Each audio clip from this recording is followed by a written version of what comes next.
Bom dia, senhoritas e senhoritos. Estamos iniciando a gravação da aula de hoje, certo? Nós vamos continuar a discussão de República. Eu lembro que eu mostrei um livrozinho para o segundo ano.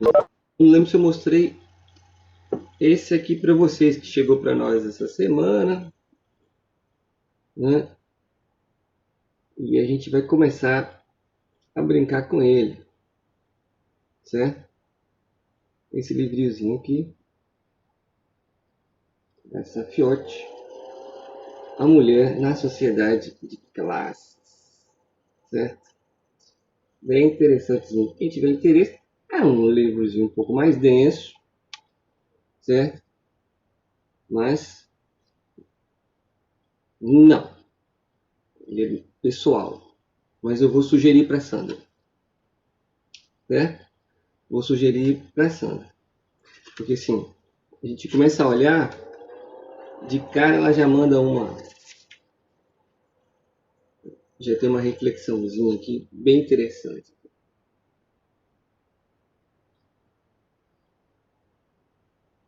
Dá para ver?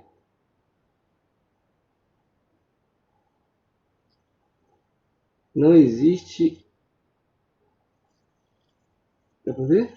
Não existe um feminismo autônomo, desvinculado de uma perspectiva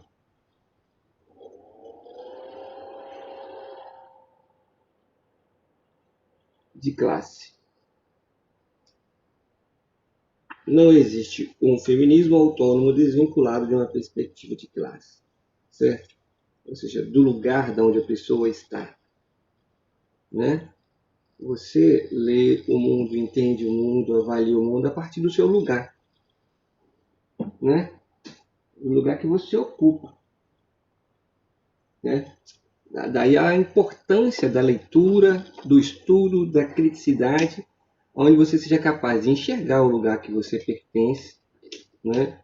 Enxergar o tamanho do privilégio que você tem ou não. Questionar, avaliar e pensar as perspectivas a partir deste lugar. Entende? Então você vai avaliar o mundo a partir das verdades que você tem aí. Vocês com seus 15, 16, 17 anos. Você avalia o mundo a partir dessa realidade que está à sua volta. Certo? Das verdades que você é construído. Mas é importante parar para pensar sobre essa construção, essas verdades, esse mundo, né? Fazer comparações, comparativos. Por que fulano pensa dessa forma? Né? Por que a gente pensa desta ou daquela forma, age desse ou daquele modelo? Né?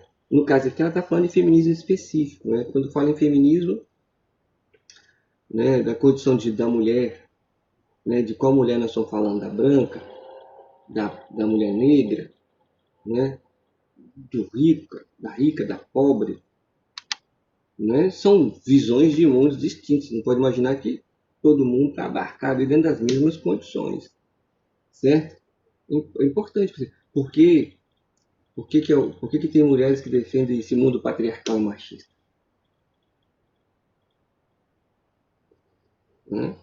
É, tem que pensar isso, né? Olhar qual lugar que ela preenche, qual lugar que você ocupa. Então é interessante, né? Eu estou sendo muito simplista, mega simplista, não tem tempo que nós temos que difundir a aula, mas é só uma chamada aí, né, para quem sabe motivar a buscar dar uma olhadinha nesse livro, né? Eu ainda não posso dizer se o livro é bom ou ruim, porque eu ainda não li, certo? Mas foi muito bem recomendado, né? Essa obra foi muito bem recomendada, né? E o pouquinho que eu li da introdução, da apresentação, me senti muito empolgado. Fica aí uma sugestão, né? Vamos compartilhar então nossos slides sobre República, certo? Tá aí, né?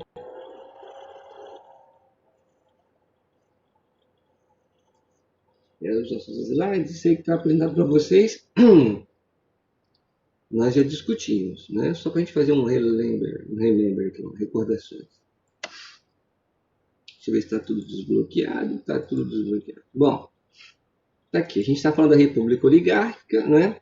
Falando do presidente Prudente de Moraes, né? Uma tentativa de um estado de sítio, a Guerra de Canudos, por qual ele teve que enfrentar essa questão social aí do Canudos, né? O presidente Campos Salles, Fundilon, para que a gente tem que estar atento a esses termos, né? A política dos governadores, o voto de Cabresto, né? O coronelismo e o clientelismo, como funcionava o clientelismo. Então é sempre muito importante perceber que essa troca de favores, certo? Nós estamos vivendo um momento eleitoral, vamos ver se a gente consegue perceber algo semelhante ou parecido, algum comportamento que lembre isso, né? Será que a gente consegue perceber isso, né? A troca de voto, o voto em troca de favores, né? De benefícios pessoais, por menores que sejam. Será que a gente enxerga isso no processo eleitoral brasileiro ainda, né? A política do café com leite, né? Discutimos a questão como o liberal brasileiro avalia, né? O político liberal, aquela ideia de o Estado não deve intervir para afetar os meus lucros. Contudo, entretanto, todavia, se eu tiver prejuízos, o Estado tem que me salvar, né? O presidente Rodrigues Alves, a questão da revolta da vacina, outro estado de sítio, outra aplicação de estado de sítio, né? A política de valorização do café, que vai nos acompanhar até o final dessa discussão. Peraí. Voltei. Espirrei. Não, ainda não é coronavírus. Ainda não. Espero que não. É gripe. Ontem foi um dia muito tumultuado, vocês devem ter visto na televisão. Tá aqui a política de valorização do café, a campanha civilista, a política salvacionista, Padre Cícero com destaque aqui embaixo, né? A revolta da Chibata, outro estado de sítio, o presidente Venceslau Brassi, nós discutimos aí, né, a questão da implementação de indústrias, né? A quantidade de indústria no Brasil, quais locais eram mais favorecidos, né? Qual região era mais favorecida. Fica claro que São Paulo é a região mais favorecida, e se você ampliar a região sudeste, né? Da região sudeste você não vê aparecer aqui o Espírito Santo, né? A guerra do contestado, nós discutimos. O presidente Venceslau Braz e as questões sociais, né, as transformações por qual o Brasil vem passando ao longo desses anos, né? Nós discutimos na última aula que ele está governando durante o período da Primeira Guerra Mundial, que isso vai favorecer a indústria brasileira e da América Latina como um todo, já vista que a indústria europeia está voltada para a produção bélica, né? Isso vai permitir, né, um desenvolvimento um pouco maior das fábricas e indústrias aqui no Brasil, ampliando essa classe operária, ampliando essa burguesia industrial e essa classe média, né? E nós discutimos aqui na última aula que essa classe média, apesar de se incomodar, e isso eu acho muito marcante, que, bom, eu particularmente enxergo isso, né, salvo o tempo, né, os novos grupos que surgiram, mas essa postura da classe média, onde ela se indigna com a corrupção, ela se incomoda com as questões, né, ligadas à função do Estado, né, de garantir saúde, segurança, educação, etc, etc, etc, etc. Mas, ao mesmo tempo, ela tem dificuldade de se manifestar, certo? E ela tende a se posicionar contrário ao enfrentamento, né? ao chamado confronto, né? Ela tende a se posicionar contra a greve, por exemplo, contra as manifestações trabalhistas, que na realidade estão brigando por coisas, né, por interesses que lhes pertencem, né, que lhes pertencem, né? O que explica esse posicionamento da classe média? N fatores, inclusive a religião, certo? Naquela ideia de controlar as massas, né, de não se revoltar e esperar que um milagre aconteça e transforme a sua realidade, né? A questão educacional, o que é ensinado, como as pessoas são educadas, o poder da mídia, a influência na forma de pensar das pessoas, tudo isso vai influenciar esse comportamento da classe média, né? Vimos aí que vai ter uma primeira grande greve geral em 1917, contextualizamos com o contexto da história geral, né? Será que a Revolução Russa em 1917, né, vai impactar nesse movimento de greve geral no Brasil em 1917? Oh, meu Deus, você está dizendo então que era socialismo. Não, nunca houve socialismo, nunca houve comunismo no Brasil, certo? Nada mais estúpido do que afirmar que no Brasil, em algum momento, teve comunismo. Nada mais estúpido do que isso, certo? Não tem nada a ver, né? É claro que dentro de um contexto de exploração da classe trabalhadora reivindicando garantias, direitos, né? Isso está acontecendo no mundo inteiro, certo? E você vai ter um movimento revolucionário num país europeu, né? Essas notícias elas percorrem o mundo e vai motivar a classe trabalhadora não necessariamente a produzir uma revolução socialista no mundo inteiro, mas vai motivar essa classe trabalhadora a ir à rua e reivindicar o mínimo. Né? No caso, no Brasil, você não tinha uma política de salário mínimo, você não tinha garantias de trabalho, você não tinha a segurança do seu trabalho, você não tinha a segurança do seu emprego, exploração de mulheres, exploração de crianças, certo? E nada que garantisse. Então, o movimento de greve geral que aconteceu no Brasil não tem nada a ver com reivindicação de implantação de socialismo ou comunismo no Brasil nessa época. Certo? O movimento aí tinha como objetivo claro de garantias e direitos trabalhistas. Certo? Beleza? Então, não reproduzam essa ideia de que no Brasil um dia houve comunismo. Ou governo socialista. Certo? Nunca passamos perto disso. Né? Bom,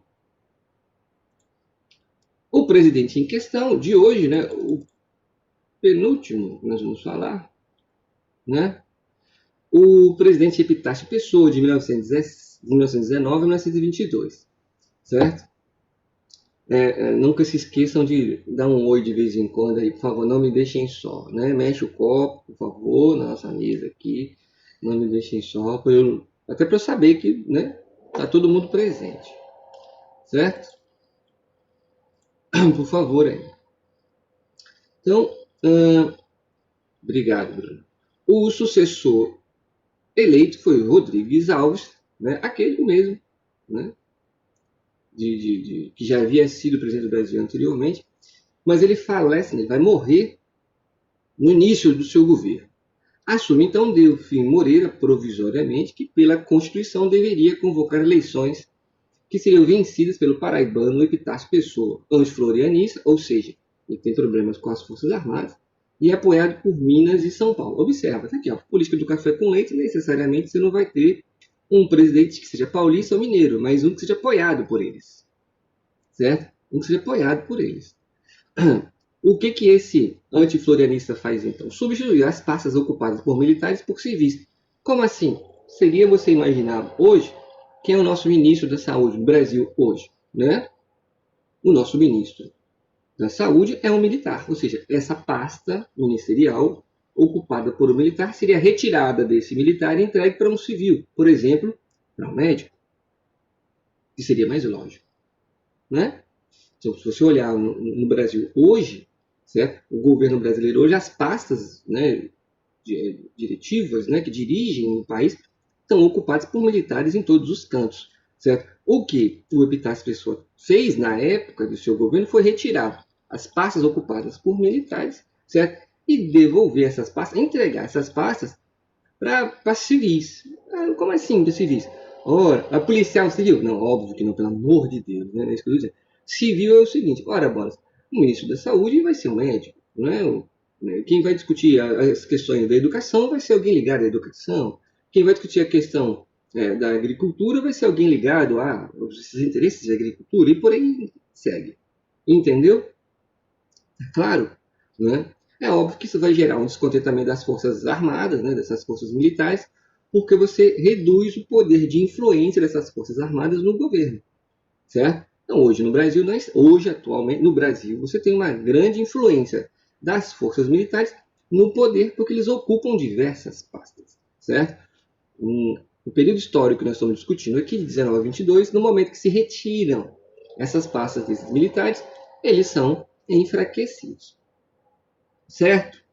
Bom, cria a Inspetoria Federal de Obras contra a seca. A seca do Nordeste vai ser algo muito presente, né? Ainda hoje a gente vê discussões sobre como combater, né, a seca no sertão. Você vê uma máfia muito grande agindo no sertão, principalmente a máfia dos carros-pipa, por exemplo. Né? Você teve projetos ao longo dos últimos anos que vislumbravam a redução dessa seca, né? Levar água ao sertão, literalmente, como um projeto de incentivo à construção de cisternas.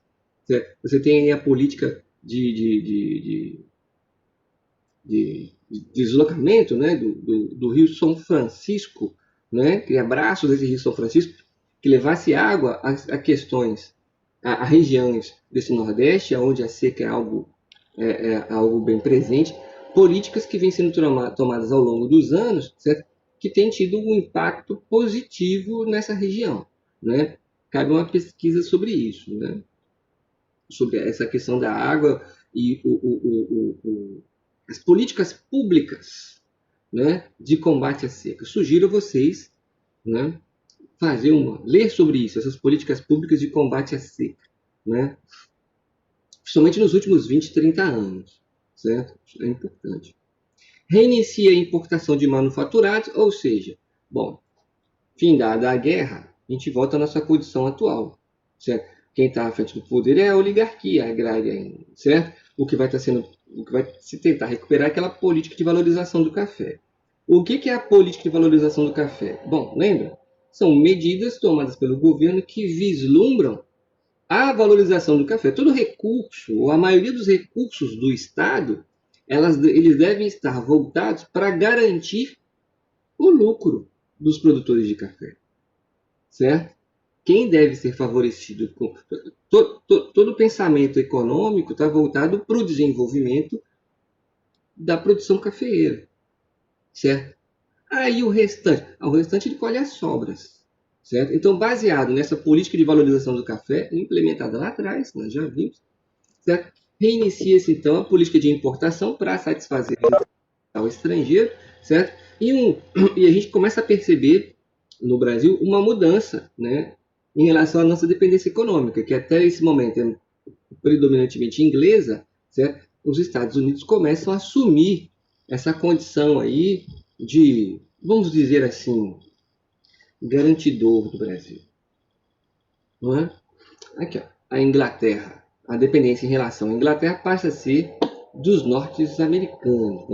Os Estados Unidos começam a promover uma série de empréstimos, está ligado a uma série de comportamentos dos próprios americanos em relação à América Latina. Você vai ter o Big Stick, a política da boa vizinhança, uma série de ações norte-americanas antes e posterior à Primeira Guerra Mundial.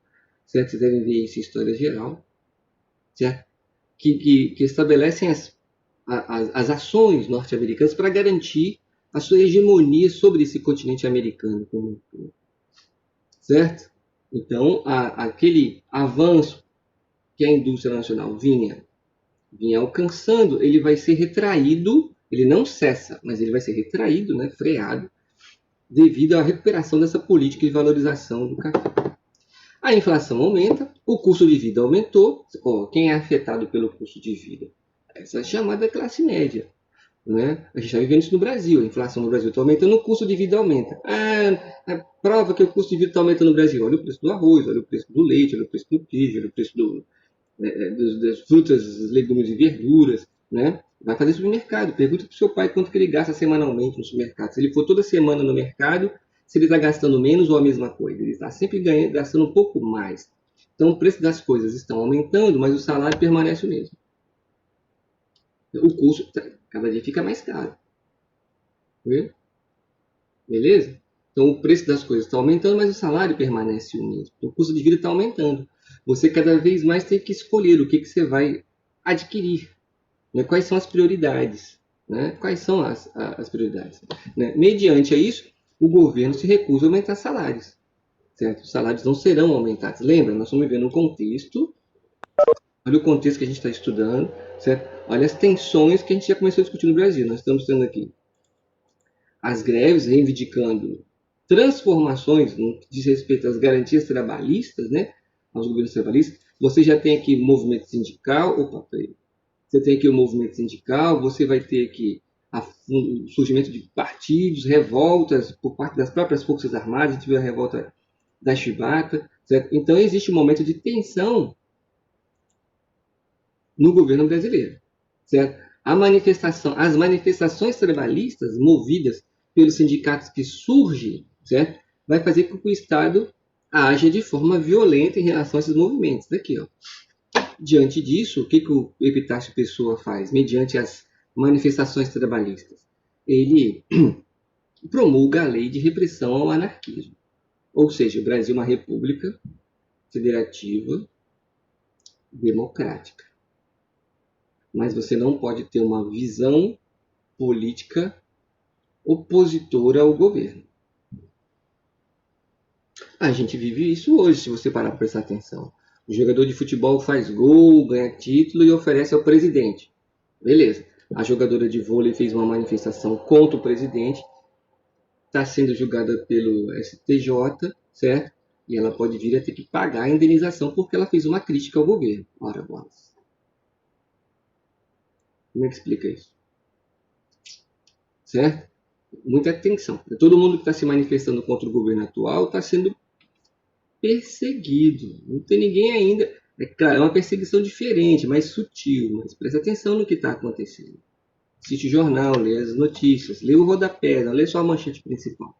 Então nós temos aí, né, uma política de repressão acontecendo na surdina. E o Brasil, em tese, é uma democracia, certo?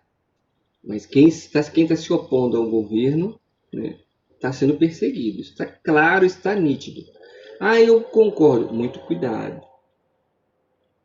Muito cuidado. Você pode ser a próxima. De amanhã seu pai pode perder o emprego, sua mãe, você entrar numa crise, certo? Aí você vai criticar o governo, essa política de perseguição pode te afetar. Hoje, como você não é afetado, você está tudo beleza. Amanhã a coisa pode inverter. Isso que eu digo. Cuidado.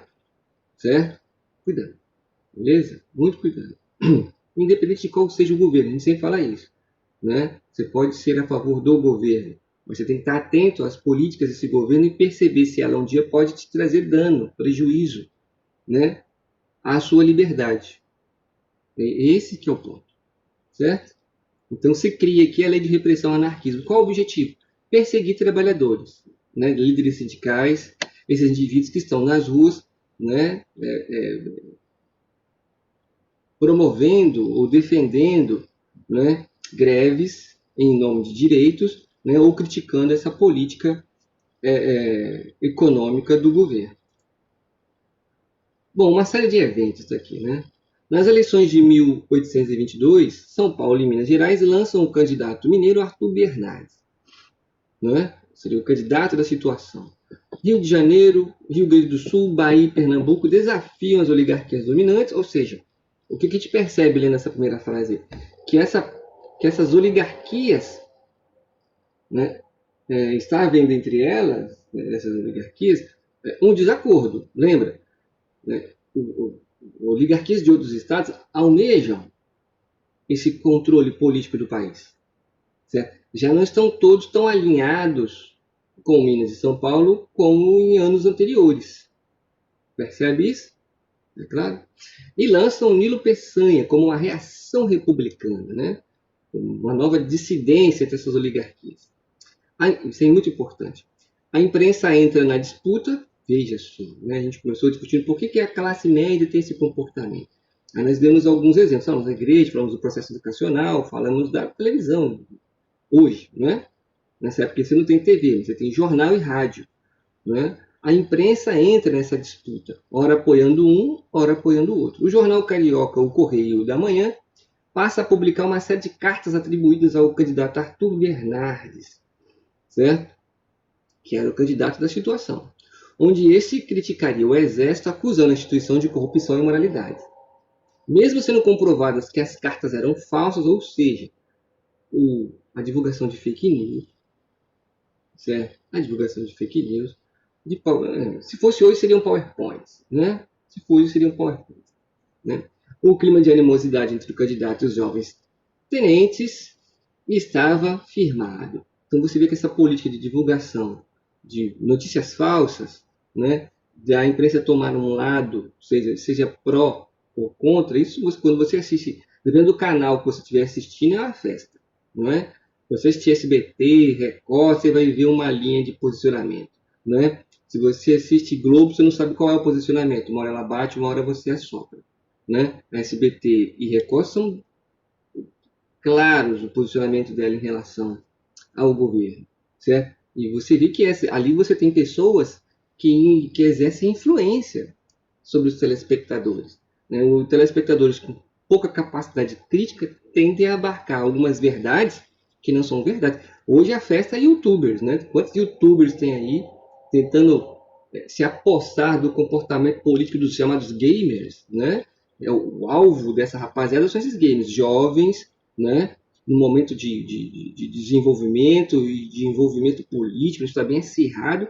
Então, esse monte de youtubers e influencers tentando abraçar essa rapaziada, tentando direcioná-los para uma linha de pensamento A ou B. Certo? Isso está muito claro e evidente no país hoje.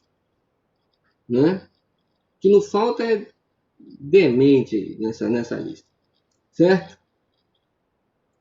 Você deve sempre ouvir os dois lados. Certo? Sempre. Mediante fraudes eleitorais, vejam só, isso é inédito na história do republicano brasileiro, né, que nós estamos estudando. Arthur Bernardes é eleito em 1922 e tomaria posse em novembro. Acompanha o desfecho do procedimento. Inicia-se uma reação militar contra o governo de Epitácio Pessoa. O que ele faz então? Fecha o clube militar. Veja, Epitácio Pessoa, o Arthur Bernardes ainda não assumiu a presidência. Vê? Ainda não assumiu a presidência. Ele fecha o clube militar e decreta a prisão do Marechal Hermes da Fonseca, aquele que já havia sido presidente, certo? Vai ser apontado como um dos responsáveis por uma tentativa de golpe, certo? No dia 5 de julho de 1922, sublevou-se um grupo de oficiais no Forte de Copacabana, no Rio de Janeiro. Era a primeira rebelião tenentista. Né? Quem são os tenentistas? É uma parcela de jovens militares com uma visão progressista bem alinhada ao florianismo, certo? Que se opõe a essa política do café com leite, certo? Jovens militares que reivindicavam representação e justiça. Conseguiram o apoio das classes médias da sociedade. A classe média que tem dificuldade de se manifestar politicamente, certo? Que tem medo de perder o pouco que tem, né? Ou nada que tem, certo? Se vê representada por esse movimento tenentista, que está denunciando as fraudes, que está reivindicando a pouca participação popular, que está questionando a corrupção. Mas não se esqueça que esse movimento tenentista, eles entendem que todas as soluções e problemas da sociedade devem ser garantidos pelo Estado. Certo? Eles se opõem à manifestação popular. Né? Volta lá no slide do Floriano Peixoto, que isso está bem claro. Né?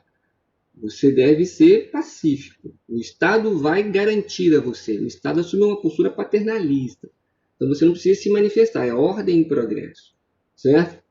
E, concomitante a esse discurso, eles questionam, né, as corrupções evidentes produzidas pelo governo, o favorecimento de determinados grupos em detrimento de outros, e a classe média, então, se vê aí atraída por esse discurso tenentista. Certo? Nós vimos isso.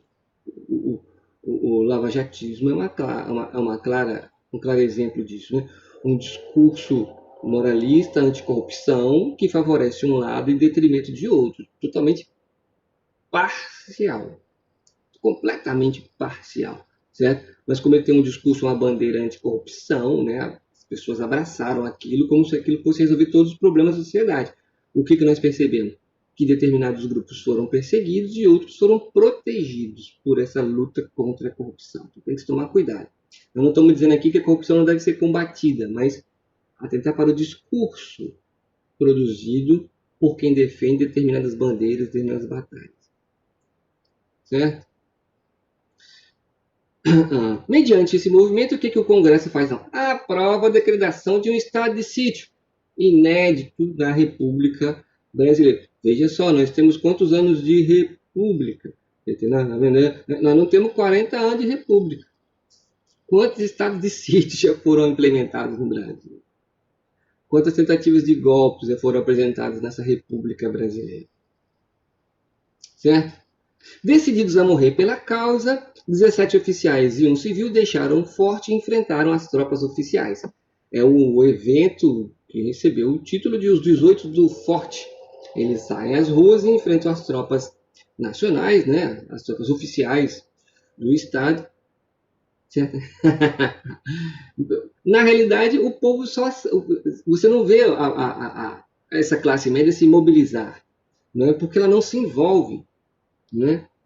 Ou se envolve muito pouco.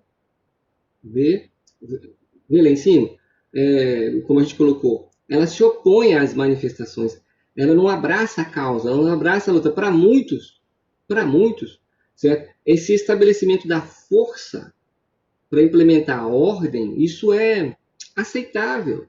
Você vê pessoas no Brasil hoje, você deve, reunião de família, você deve ouvir isso, né?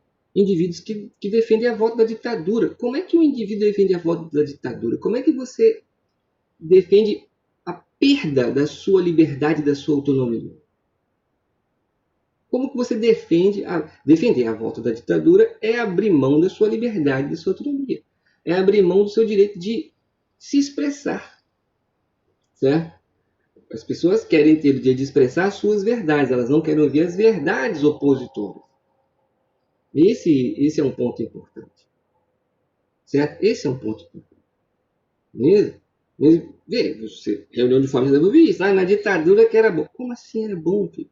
Nós estamos mostrando para vocês como que o Estado se apropria, como ele aparelha, né, as instituições e controla o que é verdade e o que é mentira.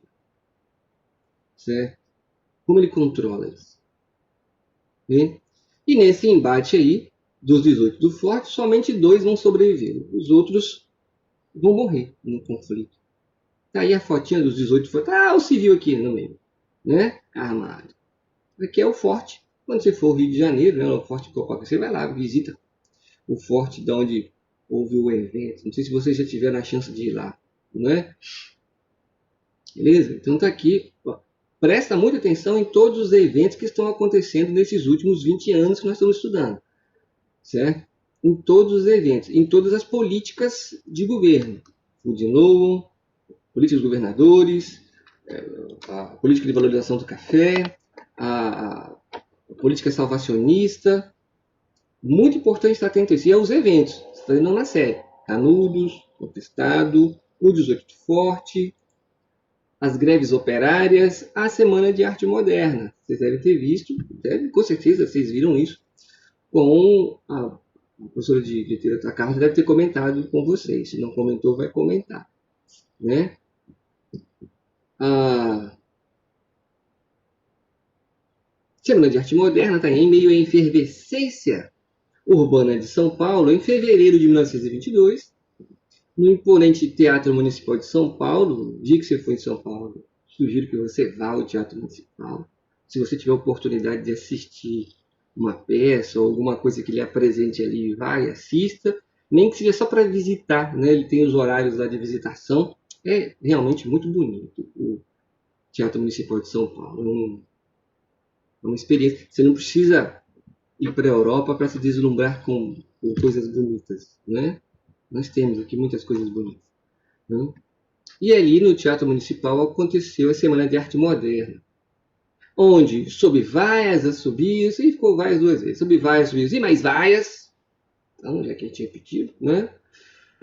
Um grupo de artistas e intelectuais divulgavam novas ideias, contestando a mentalidade artística brasileira tradicional.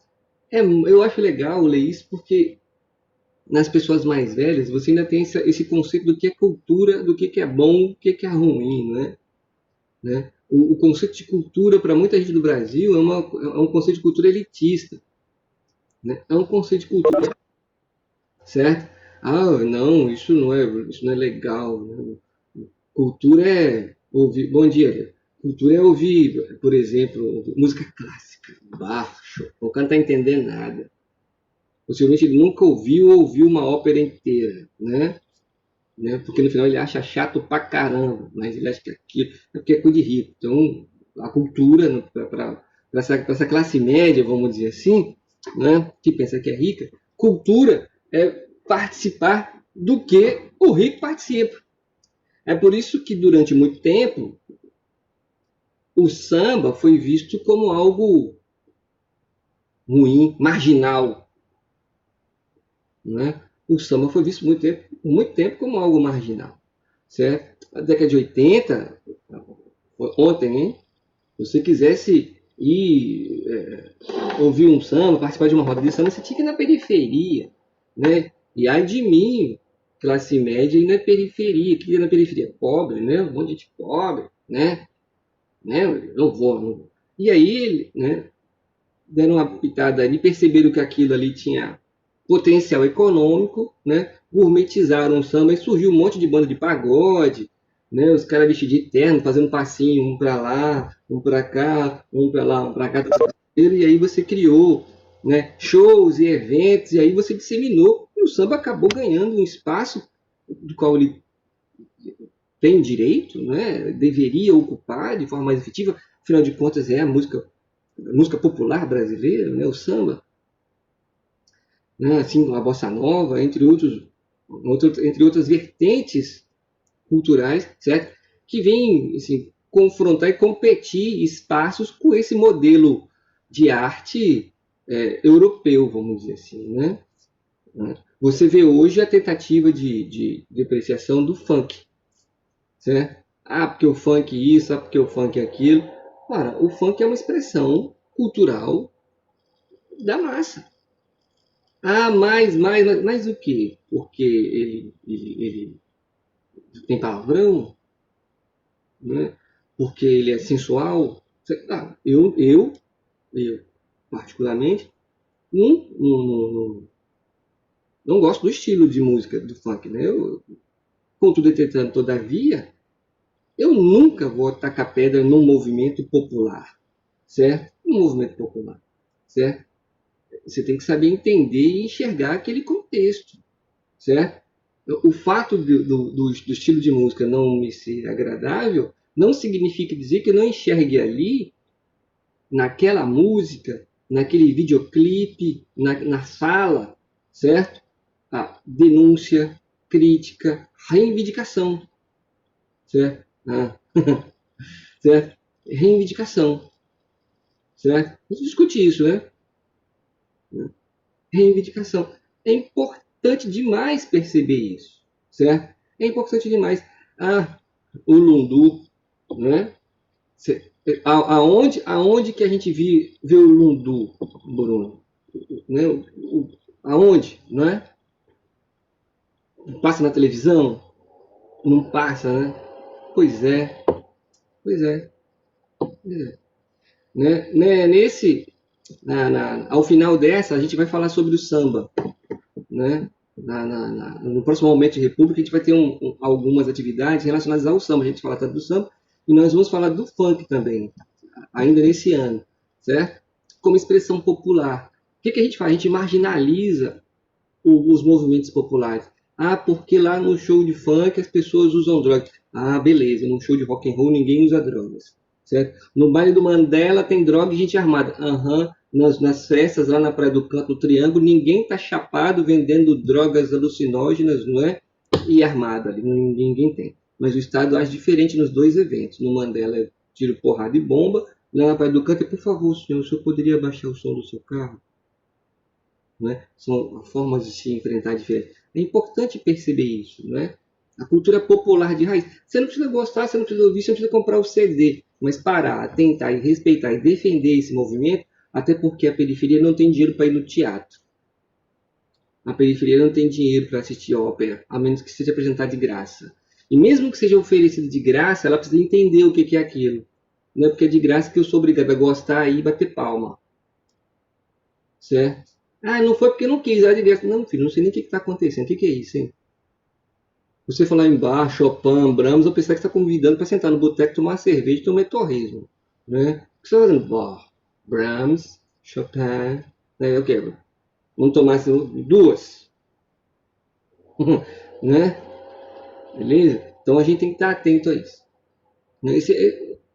Esses dias foi feito um evento aí no governo defendendo a cultura brasileira. O que se fazia era alguém tocando, um cara tocando violino no salão do Congresso.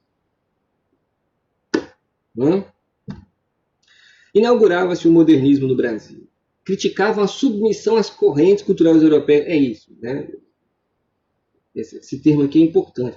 É característica nossa classe média achar que tudo que vem de fora é melhor do que é produzido aqui. Certo? Ah, mas é mesmo. Talvez, se for, é porque a gente não tem o investimento necessário. Certo? E com pouco que nossos artistas têm, o que eles produzem é muito bom. Né? Se você deixar, eles dominam o mundo. Criticavam a submissão às correntes culturais europeias e buscavam romper as amarras formais que impediam a livre manifestação cultural. Por outro lado, ingressavam no vanguardismo modernista europeu como futurismo e surrealismo. Parece contraditório, não é? Ao mesmo tempo que eles negam, eles abraçam um contexto. Na realidade, nascia o movimento antropofágico, certo? Iniciado a partir do manifesto da poesia do pau-brasil, né? Salvo engano, o Oswald de Andrade, que elabora esse manifesto. Os artistas aceitam a cultura estrangeira desde que ela fosse devorada, digerida, sendo reelaborada, transformando-se em um produto nacional autêntico.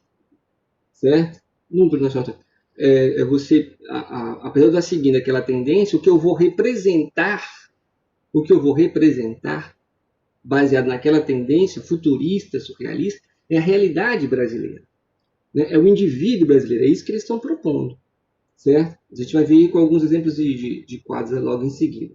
Dentre os principais nomes, não tem todos aqui, é óbvio, Mário de Andrade, Menotti Del Pique, Oswaldo de Andrade, Manuel Bandeira, Anita Malfatti, Tarsila do Amaral, Di Cavalcante, Heitor Villa-Lobos, entre outros. Já ouviram Heitor Villa-Lobos? Joga no Google, vá no YouTube para ouvir o Villa-Lobos, certo? Você joga no Google o nome desses artistas, que aqui tem escritores, pintores, músicos. Então, muito bom, né, Bruno? É bom. Vai dizer que para ouvir, ouve diferente, né? Amplia perspectivas, certo? Amplia perspectivas. Descubra outras coisas, certo? É importante isso. A educação serve para isso, esse despertar, né? Para ouve o funk, ouve o que está sendo cantado, não ouve só um artista, existem vários artistas. Ouve o samba, não existe só uma vertente, existem vários artistas. Para ouvir o que está sendo cantado, para ouvir o que está sendo dito. Para ouvir o que está sendo dito. Tem protesto, tem denúncia, tem amor. É importante saber ouvir música, saber ler uma poesia. Faz o exercício. O modernismo deu marchas para o surgimento de um outro movimento radicalmente nacionalista e xenófobo, o verde-amarelismo, destacando. A gente olhando para o governo de hoje no Brasil, você vê um pouco desse discurso aqui, certo? Um pouco desse discurso aqui. Movimento nacionalista, xenófobo, certo? Aqui a gente tem alguns exemplos. Senhoritas e senhoritas, vai encerrar o cisco, eu tenho menos de 1 minuto. Na próxima aula, a gente continua